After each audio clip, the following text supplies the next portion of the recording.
बिस्मिल्लाहिर्रहमानिर्रहीम। शादाब स्पीक्स के साथ मैं हूं शादाब रियाज। और दोस्तों, आज तो बड़ी पीटीआई के लोगों के लिए अच्छी खबर है दोनों तरफ से।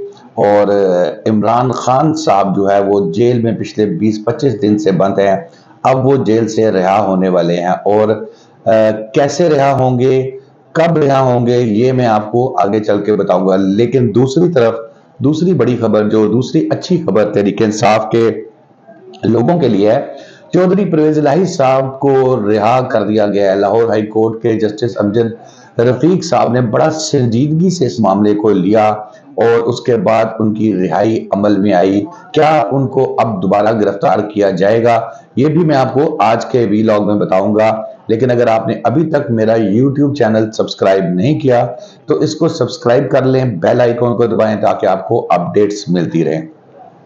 तो दोस्तों, सबसे पहले बात करेंगे कि आपको याद होगा मियां नवाज शरीफ साहब जनरल मुशर्रफ के दौर में जेल में थे, तो उस वक्त बात की जा रही थी आमिर मीर साहब जो आजकल वजीर इत्तलात हैं पंजाब के, इनकी जानिब से ये एक खबर चलाई गई थी न्यूज में कि नवाज शरीफ साहब को बाहर भिजवा दिया गया। और सब हैरान थे कि यार कानून कोई नहीं, कोई किसी को ऐसे कैसे हो सकता है। इवन सरदार लतीफ खोसा साहब से भी जब मैं उनके दफ्तर में मुलाकात की तो उनके लिए भी ये खबर हैरानगी की थी। उस जमाने में सर ज्यादा टीवी तो था कोई नहीं, तो अखबारात ही की लिमिटेड, मतलब वो एक रिसोर्स था जिससे आपको खबर पहुंच सकती थी। तो अब आजकल तो जदीद दौर आ गया जी, फौरन सेकंड से पहले ट्वीट हो जाता है, खबर आ जाती है। लेकिन मैं आपको आज ये बताऊंगा कि तहरीक इंसाफ के चेयरमैन इमरान खान साहब बाहर कैसे जाएंगे। तो शहजादा मोहम्मद बिन सुलेमान जो कि इमरान खान साहब के करीबी दोस्त हैं, सऊदी शहजादे हैं, वो पाकिस्तान आ रहे हैं। और उनके आने से पहले पाकिस्तान में मौजूद हुकूमत, निगरान हुकूमत और जो जो ताकतवर लोग हैं उनको ये मैसेज दे दिया गया है। और उस मैसेज में ये कह दिया गया है कि इमरान खान साहब को सियासी तौर पर क्योंकि हिरासत में लिया गया है, और इमरान खान साहब के बारे में पहले भी बात करते थे कि वो सिर्फ एक पाकिस्तान के लीडर नहीं, इमरान खान साहब एक इंटरनेशनल पर्सनैलिटी भी हैं। सियासत से उनकी खिलाफ, उनकी तर्ज सियासत से खिलाफ वो हमेशा था मुझे, और मुझे लगता है कि अब भी रहेगा, क्योंकि उनका जो एग्रेसिव स्टाइल है वो सियासत में किसी सूरत काबिल बर्दाश्त नहीं है। रिस्पेक्ट दो, रिस्पेक्ट लें, चाहे कोई कितना भी हो। चलें आगे चलते हैं, बात करते हैं, बात लंबी हो जाएगी। तो उनकी जानिब से ये मैसेज दिया गया कि वो इस सिलसिले में पाकिस्तान में जो 6 घंटे क़याम करेंगे उसमें इस सिलसिले पर वो बात करेंगे। दूसरी जानिब सऊदी अरब में इमरान खान साहब को मुंतकिल करने के बाद उनकी रिहाइश कहाँ होगी, ये भी तैयारियां कर ली गई हैं। उनको कैसे मुंतकिल किया जाएगा, क्या वो शहजादा मोहम्मद बिन सुलेमान के साथ जाएंगे या उनको अलग फ्लाइट पे भेजा जाएगा, इसका भी फैसला कर लिया गया है। और फिर उसके बाद सबसे अहम बात, इमरान खान साहब सऊदी अरब जाने के बाद सऊदी अरब से कहीं मूव नहीं कर सकेंगे। अगर वो सऊदी अरब से कहीं जाएंगे तो इसका मतलब है कि जो कमिटमेंट्स हैं वो खत्म हो गई। सऊदी अरब से वो आगे कहीं नहीं जाएंगे, सऊदी अरब में रहेंगे और वहां भी वो खामोश रहेंगे, कोई बयानबाजी नहीं करेंगे।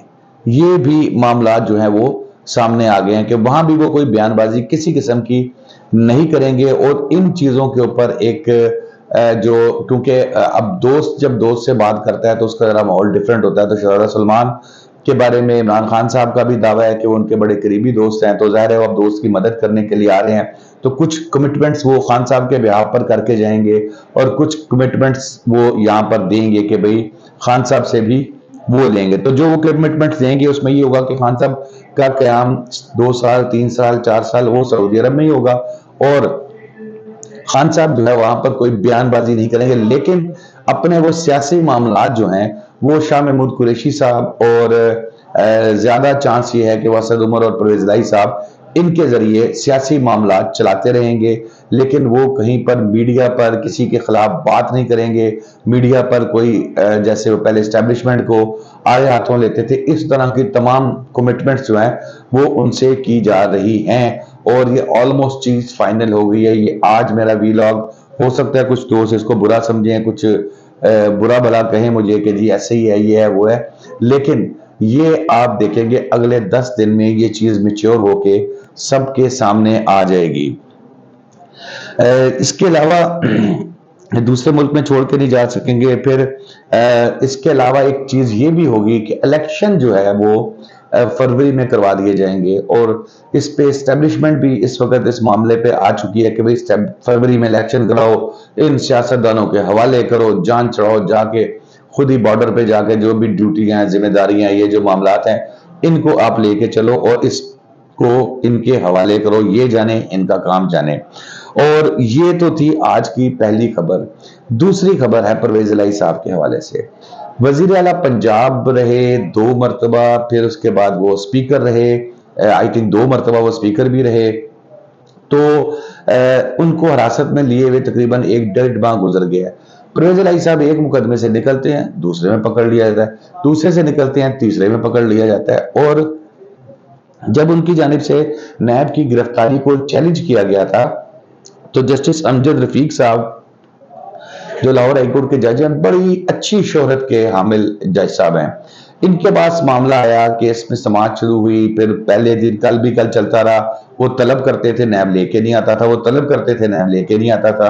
और फिर आज सुबह 10 बजे की उन्होंने कमिटमेंट की थी, फिर कमिटमेंट पूरी नहीं की गई, फिर कमिटमेंट की गई, फिर पूरी नहीं की गई। बहरहाल एंड क्या हुआ, जब जस्टिस अमजद रफीक साहब ने कहा कि भाई लेके आओ, नहीं तो फिर मैं तुम्हारे डीजी के वारंट जारी कर दूंगा। अब वहां फिर जाहिर है डीजी साहब भी परेशान हो गए कि यार बड़ा अजीब सा लगेगा कि डीजी नैब को पकड़ के जो है वो गिरफ्तार करके अदालत में ले जाया जा रहा है, और अदालत के पास ये इख्तियार है, अदालत ऐसा कर सकती है।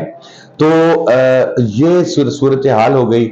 अच्छा, फिर उन्होंने कहा भाई इनकी रिहाई करो, और फिर उन्होंने इनकी बेल भी दे दी कि किसी भी केस में गिरफ्तार ना किया जाए। अच्छा, उसके बाद फिर पुलिस की भारी नफरी, वहां पर वो नैब और पुलिस हुकाम में कहीं तलब कलामी भी हुई, धक्कम पेल भी हुई। वो पुलिस हुकाम कह रहे थे नैब वालों को तुम पकड़ लो, फिर वो कह रहे थे कि भाई अभी हम मुश्किल से अपना डीजी भी जाके निकले हैं और तुम फिर हमें ये मशवरा दिया। 12 लोग गाड़ी में बैठे और निकल गए। पुलिस फिर वहां मौजूद रही, एंटी करप्शन वहां आ गई, और एंटी करप्शन ने आके वहां पर प्लान कर लिया कि अब इनको गिरफ्तार करना है। इस दौरान वकला को ये समझ में आ गई कि यहां से जाने नहीं देंगे। फिर हमारे सोर्स ने ये बताया, और ये भी सोर्स स्टैंड कर रहा है, कि 16 एमपीओ के तहत उनको गिरफ्तार किया जाएगा। आज शाम को मुमकिन है उनको घर में हाउस अरेस्ट भी किया जा सकता है, और उनको वहां से गिरफ्तार करके ले जाया भी जा सकता है। तो उसके बाद ये हुआ कि जी परवेज इलाही साहब के लिए सरदार लतीफ खोसा साहब मैदान में आ गए। लोग खोसा साहब ने फिर शोर डाल दिया। खोसा साहब ने कोर्ट में कहा ये तो पकड़ लेंगे, ये तो लग ही रहा है, पकड़ लेंगे।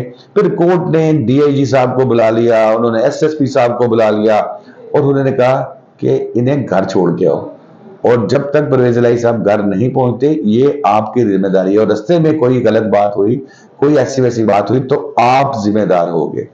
जिसके बाद अब चौधरी परवेज इलाही साहब को उनके घर पुलिस की भारी सिक्योरिटी के अंदर मुंतकिल किया जा रहा है। तो दोस्तों आज के लिए इतना ही। आपसे रिक्वेस्ट करूंगा कि अगर अभी तक मेरा YouTube चैनल सब्सक्राइब नहीं किया तो इसको सब्सक्राइब कर लें, बेल आइकॉन को दबाएं ताकि आपको अपडेट्स मिलती रहें। शादाब रियाज को इजाजत दीजिए, अल्लाह हाफिज।